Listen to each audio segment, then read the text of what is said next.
I've always been into dogs, ever since I was a kid. I had this binder full of cutout pictures of different breeds from old dog magazines my mom gave me. I used to memorize their stats: height, weight, temperament, history. Border Collies, Dobermans, Cane Corsos. But I always came back to pit bulls. I don't know. There's something about them. The power, the loyalty, the look in their eyes like they're scanning the world for threats and waiting on you to tell them what to do. I used to dream about owning one of those jacked, block-headed pits you see in those viral videos, the ones that look like someone bred them with a tank. Lately, I'd been on this kick again, watching reels of muscle dogs pulling cars or leaping 8-foot fences. I'd scroll for hours. I started bookmarking breeders. Not the puppy mill ones, but the serious ones. People out in the country with bloodlines going back decades. Some of the prices were insane. 10, 15 grand for a puppy. Half of them didn't even list prices. Call for inquiry, that kind of thing. And the deeper I got, the weirder it got. Forums where people argued about bite force and chest width like it was UFC stats. People trading info on bloodlines like they were talking about wine vintages. It got obsessive, but I didn't think much of it. Just a weird rabbit hole I'd fallen into. Then I saw this post. It was on a forum I didn't even remember clicking into. Looked like it hadn't been updated in years. Bare bones, black background, gray text. No comments on any of the threads. Just titles like unregistered game breeds and anomalous hybrids. The post was short. All it said was, designer pits, not for sport, not for show, for real protection only. Contact through secure net. Link below. No pictures, no name, just a link, and not a normal one. It was one of those onion addresses, random string of numbers and letters, .onion at the end. I didn't click it right away. I mean, I'm not totally naive. I've heard the stories. Dark web hitmen, snuff films, stolen organs. I figured it was bullshit, but still, the whole vibe was off. But it stuck with me. I couldn't stop thinking about it. What did designer even mean in this context? Was it just a gimmick? Some scammer selling overpriced bully mixes to wannabe tough guys? Or was it something else? A few nights later, I caved. Set up Tor, cleared my history, disconnected from my main Wi-Fi just in case. It felt sketchy, yeah, but also kind of exciting. Like I was doing something secret, something I wasn't supposed to see. The link still worked. The site that popped up was stripped down. Just a single page. White text on a black background. This is not a store. This is not a kennel. This is a placement service for dogs that do not fit into the general population. These are experimental breeds, advanced techniques, custom genetics. These animals are placed only with individuals capable of handling them. At the bottom was a list of terms. Payment in crypto, no returns, no guarantees, delivery in 10 to 14 days, and a button, request placement. That was it. No shopping cart, no pictures, no breed names, just a form that asked for my address, my height and weight, how physically active I was, if I lived alone. It didn't even ask what kind of dog I wanted, just what kind of person I was. I should have closed the tab. I should have laughed it off. But I didn't. I filled it out. I hit submit. I didn't hear anything for almost 2 weeks. No confirmation email, no shipping update, nothing. I honestly started thinking the whole thing was just a scam, that I'd thrown away a chunk of crypto on some sketchy roleplay breeder hoax. Then, on a Wednesday morning, I got a knock at the door. There was no delivery truck, no guy in a uniform, just a plain wooden crate sitting on my porch. No branding, no paperwork, just a little sticker on the top with my name and a barcode that didn't scan when I tried it with my phone. Inside was a dog, a puppy technically, but barely. He was huge for his age, solid muscle already, thick neck, wide stance, cropped ears. His coat was this dark, oily black. His eyes were amber, almost gold, and he didn't whine or bark or shake. He just looked up at me like he already knew who I was. I named him Tank. It just felt right. At first, everything was normal. He ate, he slept, he followed me around. Smart as hell. Picked up crate training in 2 days, learned basic commands almost instantly. Didn't bark much. He mostly just watched. Watched me, watched the windows, watched the doors, like he was on alert all the time. We bonded immediately, and he grew fast. I'm talking scary fast. Every time I took him out, people would ask how old he was, then give me this weird look when I told them. One guy at the park said something like, "That ain't a normal dog, man," and just walked away. I didn't react. Neither did Tank. He just stood there beside me, still as a statue. At night, he'd sleep in the hallway outside my bedroom. Never tried to get on the bed or the couch. Never made a sound. But sometimes I'd wake up and find him sitting up, staring at the front door like he was waiting for something to knock. I brushed it off. Figured it was instinct, protection mode or whatever. Then the news started reporting on some missing kids in the area. At first I didn't connect it. It's a city.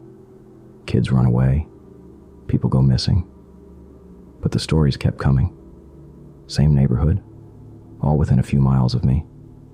No signs of forced entry. No leads. I never thought it had anything to do with Tank. Not really. But I do remember this one morning. I was watching one of those news clips and I glanced down at him. He was cleaning himself obsessively like he did some mornings, licking at something stuck in his paws. He stopped and glanced up at me. He had this look in his eyes.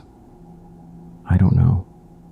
It just hit me weird, like a cold pinprick in the back of my neck. I shook it off. I was too busy being obsessed with him. I felt proud, honestly, like I had this rare, elite animal that nobody else had. He followed me everywhere, never needed a leash, never disobeyed. People crossed the street when they saw us coming.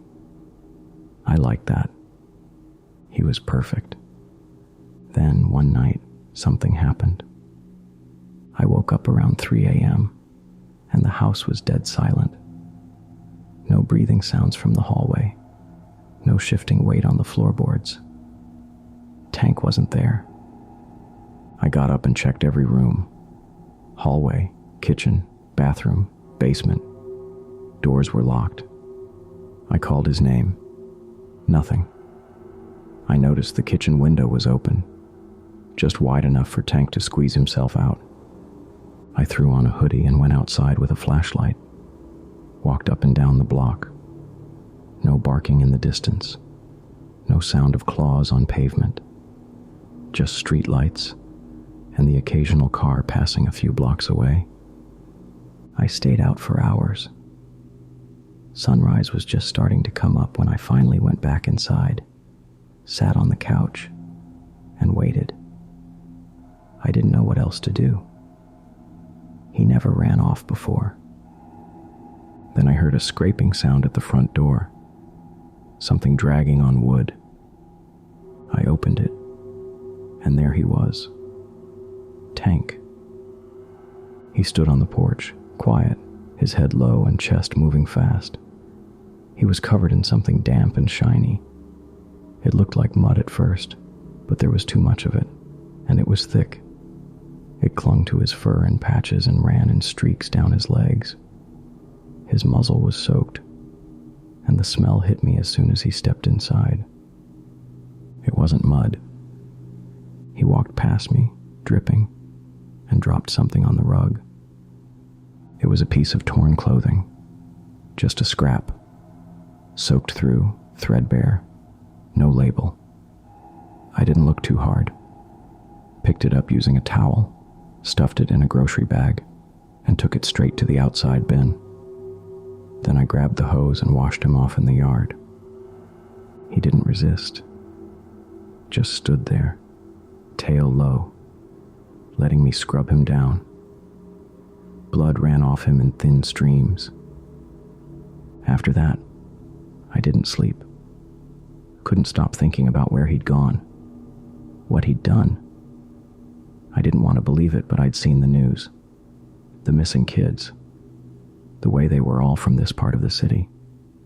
The timeline lined up. I started locking Tank in the basement at night. Not because I thought he'd hurt me. I just didn't want to take any chances. I told myself I was being careful, responsible. But really, I was scared of what might happen if he left the house again. Then he stopped eating. Didn't matter what I put in front of him. Kibble, raw meat, cooked chicken.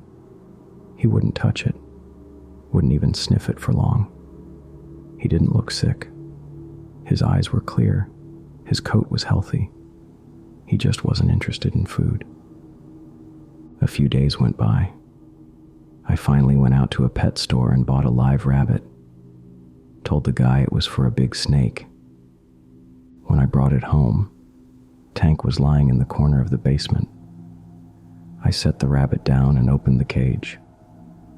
The rabbit took a few steps and froze. Tank stood up slowly and stared at it. He didn't charge or bark. He just walked toward it and crushed it with his mouth like it was nothing. No struggle, no mess, just a single bite. Then he looked at me and wagged his tail.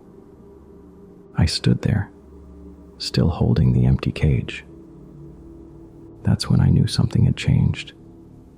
Not just in him, in me too. I waited a few more days before reaching out to the breeder. I wanted to believe it was just a phase, a weird dietary thing, some obscure behavioral quirk that would pass. But he wouldn't touch anything except live animals. I gave him another rabbit, then a chicken, devoured in seconds. I stopped going into the basement for long. The floor was starting to stain. I had to bleach it between feedings. The smell was getting harder to ignore. Tank started changing too. His muscles thickened and bulged through his coat. His teeth looked bigger and whiter. Sometimes he'd catch a scent of something and growl, but it sounded different now, like an engine idling in some huge truck, almost subsonic, more a feeling than a sound. His eyes were the most alarming, though. In the dark basement, they seemed to glow like low-watt light bulbs, golden and huge. Eventually, I dug up the old link. Same dark web address, same stripped-down site. No new updates. Still just a plain page with a single button, request support. I clicked it and typed a short message. Something like, dog delivered 2 months ago, refuses food, possible aggression, need advice. I didn't expect a reply, but about 6 hours later I got one. No greeting, just, can you talk now? I'll send a voice line. A second later, a number popped up. No country code, just a weird string of digits.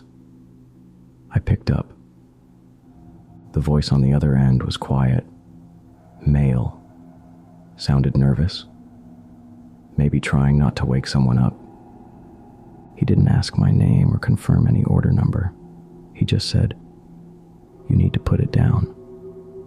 I didn't answer at first. Then he said it again. If it's refusing food, and it's already escalated, it's not going to stop. You're not going to turn it around. I asked him what he meant by escalated. He paused, then said, "Has it consumed anything it shouldn't have?" I said I didn't know. He went quiet again. I could hear faint breathing on the other end. Then he said, "If it's already crossed that line, it's done. You're not the owner anymore. You're just the food source." I told him I wasn't putting Tank down. I didn't raise him just to have him killed. I just wanted to help him. The guy's voice got shaky. He said, "I'll send you a chemical kit. You can do it humanely. No vet, no damage to the body. Just make sure you're not in the room when it happens. Whatever you do, don't touch him if he goes unconscious. Don't get close until it's over." I said no. I told him to forget it, that I'd handle it my own way. He sighed, long and slow, then said, "You don't get it. These dogs aren't pets. They're projects. They're not supposed to be in homes. You weren't supposed to get one." I asked him what that meant. He didn't answer. I heard shuffling, maybe him standing up or moving to another room.